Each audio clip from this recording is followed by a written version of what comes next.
ভারতের উত্তরপ্রদেশের মোহাম্মদ আলী জওহর বিশ্ববিদ্যালয় ঘিরে শুরু হয়েছে তুমুল বিতর্ক। একটি বিশ্ববিদ্যালয়, হাজারো শিক্ষার্থীর স্বপ্ন, অসংখ্য পরিবারের ভবিষ্যতের ঠিকানা, অথচ সেই বিশ্ববিদ্যালয়ের দোরগোড়ায় এখন বুলডোজারের ছায়া।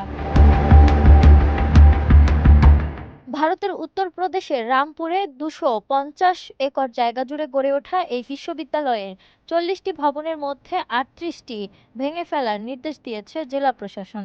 অভিযোগ, নির্মাণের সময় প্রয়োজনীয় অনুমোদন ও বিধিমালা মানা হয়নি। নির্ধারিত সময়ের মধ্যে ভবন না সরালে প্রশাসন নিজেই ভাঙার উদ্যোগ নেবে বলে জানানো হয়েছে।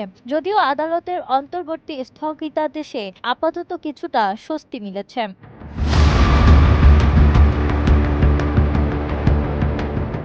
কিন্তু বিশ্ববিদ্যালয় কর্তৃপক্ষ, শিক্ষার্থী এবং বিরোধী রাজনৈতিক দলগুলোর দাবি ভিন্ন। তাদের অভিযোগ, এটি শুধু অবৈধ নির্মাণের প্রশ্ন নয়, বরং একটি সংখ্যালঘু সম্প্রদায়ের প্রতিষ্ঠিত শিক্ষা প্রতিষ্ঠানকে লক্ষ্যবস্তু বানানোর চেষ্টা।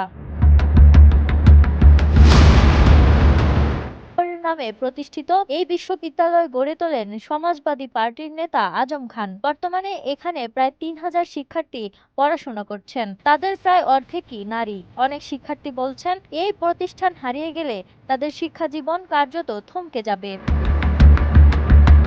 বিশেষ করে মুসলিম নারী শিক্ষার্থীদের অনেকের ভাষ্য, নিরাপদ পরিবেশ ও অভিভাবকদের আস্থার কারণেই তারা এই বিশ্ববিদ্যালয় বেছে নিয়েছিলেন। অন্য কোথাও পড়াশোনার সুযোগ বা পারিবারিক অনুমতি দুটোই তাদের কাছে অনিশ্চিত।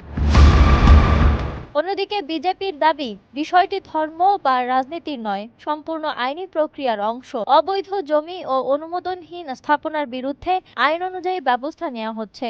ফলে প্রশ্ন থেকেই যাচ্ছে, এটি কি কেবলই অবৈধ নির্মাণ উচ্ছেদের অভিযান, নাকি ভারতের সংখ্যালঘু প্রতিষ্ঠান ও বিরোধী রাজনীতিকে ঘিরে নতুন এক রাজনৈতিক লড়াই? সেই উত্তর খুঁজছে গোটা দেশ। লিমা সায়ন্তী, মাই টিভি।